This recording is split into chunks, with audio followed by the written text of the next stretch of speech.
blood shows. This doesn't make any sense.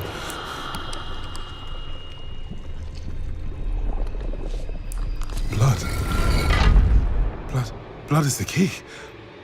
Blood is the key! What? What exactly is the meaning behind the Trag'Oul priest's words in the Diablo 4 cinematic trailer? What deeper power does blood hold in the Diablo universe?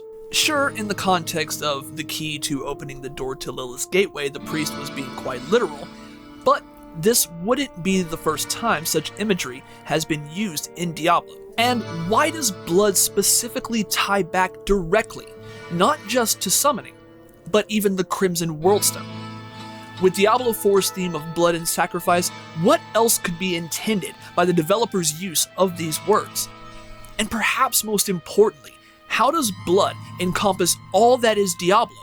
And when can we yet expect it to be fleshed out in the motives of Lilith, Daughter of Hatred, and the larger story of Diablo 4?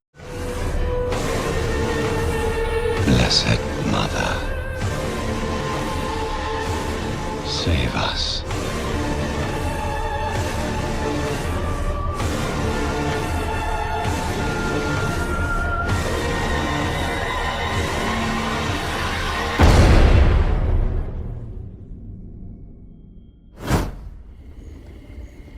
References in written media. Blood is the river of life, and we drink gratefully from the river. Blood is the sustenance of the heart, and the heart is the key to the soul. The soul is the guide to heaven, and the guide to mortality. Juris Khan, Kingdom of Shadow. As anyone familiar with the story of Diablo is aware, the lore isn't simply game deep. Though heavily criticized, the lore extends in a major way into novels, comics, and online short stories. Though some of the material is questionable, all, save for one novel, has been confirmed by the developers to be canon. The interesting thing about this is it actually shows the progression of references.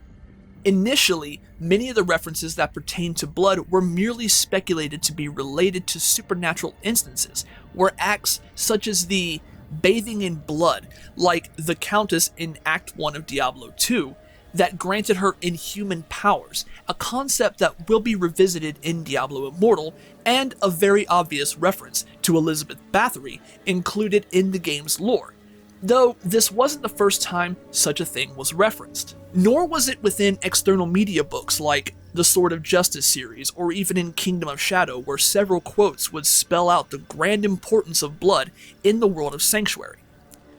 Let me explain. We deal with powers that are part in sum that which keeps the natural order in balance. In that natural order, life is most paramount, and in life, blood is the strongest representation. To bind the power, then, we need blood. Juris Khan, Kingdom of Shadow. These words spoken by someone who practiced Vigerai-style magics put into sharp perspective the idea of power in the blood. The idea of blood binding is also seen constantly in the magics practiced by the priests of Rathma, who in large are the spiritual cousins of the Vigerai, revealed in a conversation between the Vigerai Quo Sin to the legendary necromancer Zale at the fabled city of Ure, which we may yet see in Diablo 4. Taught by Trag'Oul to Rathma and Mindel in the Sin War, blood binds the user of their iconic ivory daggers to the necromancer who performs the ritual, and even is used in many of the spells cast by necromancers to empower their weapons and produce various other effects. This could even be argued as the reason for the swarm of blood vessels surrounding the hooded pale man. We know that there's a connection to him and necromancy, as he's seen in concept art with the Johnstone around his neck, and understands the workings of blood magic like that used in the Diablo 4 cinematic trailer. Though no Vigerai would do this better than the fabled Warlord of Blood, Bartok. Dash covered this character at length in another video, which speculated his return in Diablo 4, who, like the Countess of Diablo 2, gained immense power by bathing in the blood of his enemies. Bartok's exploits are spoken of constantly in the novels, whether in Legacy of Blood, which detailed his own direct lineage, or any of the others which dealt in large with his bloody sacrilege. The concept of power and blood is cemented deeply within the written lore, but wouldn't be given much more depth of explanation until Diablo 3. Right? Your reign of pain has ended. We are the spirits of the Nephilim, the ancient ones. The ancestral blood of the Nephilim. We all know the controversy surrounding the story issues with Diablo 3, and we'll talk more about those in depth in another video.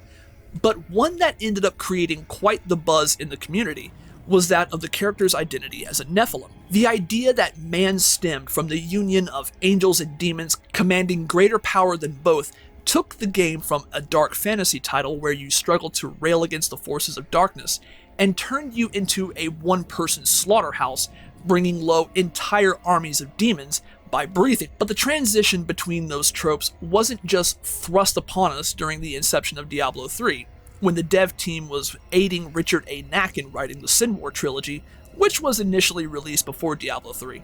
Instead, we were introduced to the Nephilim as ancestors to the denizens of Sanctuary in Act 5 of Diablo 2, in dialogue of the ancients atop Mount Ariat, and even Larzuk the blacksmith in Haragath. Walked on the burial grounds of our greatest ancestors. I'm not sure whether I should bow before you or revile you for committing sacrilege. Tread lightly when you walk with gods. You've walked on the burial grounds of our greatest ancestors. Tread lightly when you walk with gods. This alone holds many implications to the nature and identity of many that the people of Sanctuary would consider gods or deities, such as Bolcathos, Rathma, and Isu. It should also be noted that the novels Legacy of Blood and Kingdom of Shadow were released very closely to Diablo 2 and Lord of Destruction, already part of the canonical lore of the series. The idea that power in the blood of beings descended from a race born of the union of the rival forces of the eternal conflict would be cemented in lore well before and become the cornerstone of the story of Diablo 3. However, unlocking the majesty of that lineage would require one final factor: the Worldstone. My brothers will not have died in vain.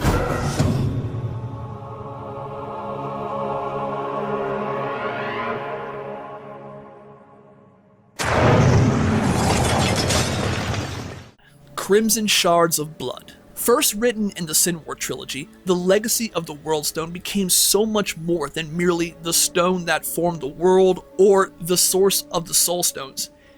Now the stone is defined as the Eye of Anu, the stone that created the world of Sanctuary, the great artifact that has this ability to affect reality itself, the stone that sits at the heart of the eternal conflict, the stone that Odyssean linked to all of Sanctuary in his final act of sacrifice. Just as the energy of the Worldstone was used to create Sanctuary, so too was it altered on multiple occasions to cause the denizens of the world to wax and wane in their birthright gifts, ultimately resulting in a final alteration by the Angiris Council that would guarantee humanity's loss of power and finite mortality, until its destruction at the hands of Tyrael in Diablo 2.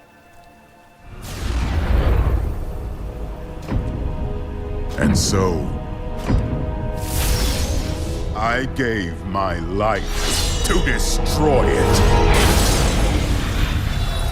This would cause Worldstone shards to fragment and rain all across Sanctuary and begin to reawaken the powers of the Nephilim at a very uneven rate. Some heroes would rise in power at a greater rate than others, same as Odyssean during the Sin War. These fragments would resurface at a later point in the life of the game, when Adventure Mode was released alongside Reaper of Souls, called Blood Shards, the description of which reads, "Some believe they are shards of the Worldstone, still others think them fragments of trapped demon souls, while a few are sure they are the crystallized blood of the ancients themselves." These stones play a major role in the upcoming Diablo Immortal, which have seen in both Diablo 2 and Diablo 3, and even spotted in screenshots and concept art of Diablo 4.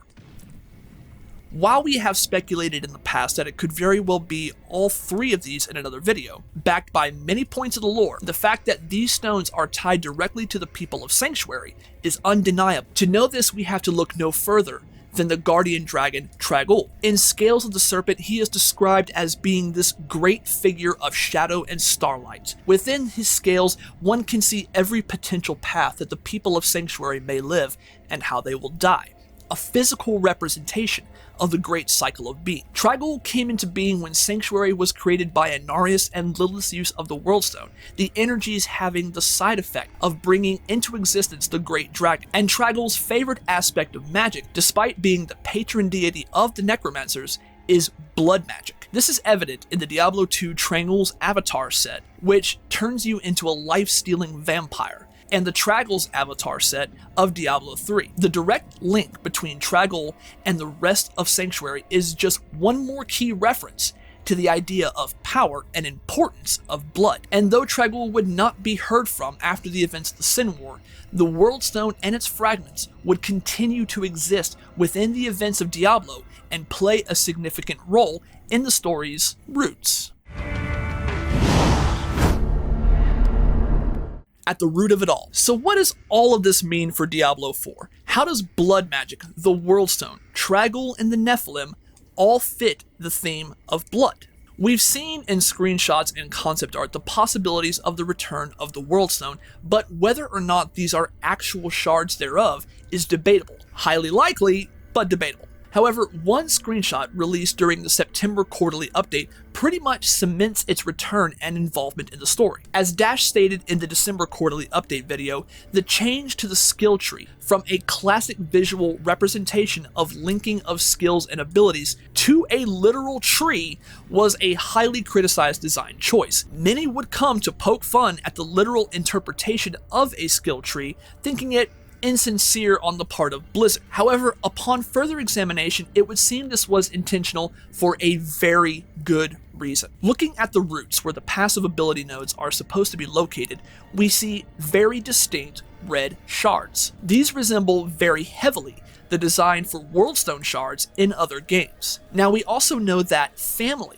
is a huge theme in Diablo 4, with focus on family groups of enemies like the Drowned, the Fallen, and Cannibals. Then we recall that Lilith is at the root of the existence of the Nephilim, the first mother. We remember Odyssean's sacrifice, linking the Worldstone to all on Sanctuary, then and now, and how the blood shards are possibly crystallized blood of the ancients. The red essence pulsing through the dark bark of the skill tree, representing the branching identities of each individual character, each character their own person in the lineage of the ancients. The blood of Anu, his eye, resonating across time and space and sitting at the root of all that is your player character in Diablo 4. And even the strands protruding from the red crystal nodes look very much like blood vessels working their way out of each shard. Blood or family holds true power in Diablo. The recurring themes throughout the lore paint this picture in great detail.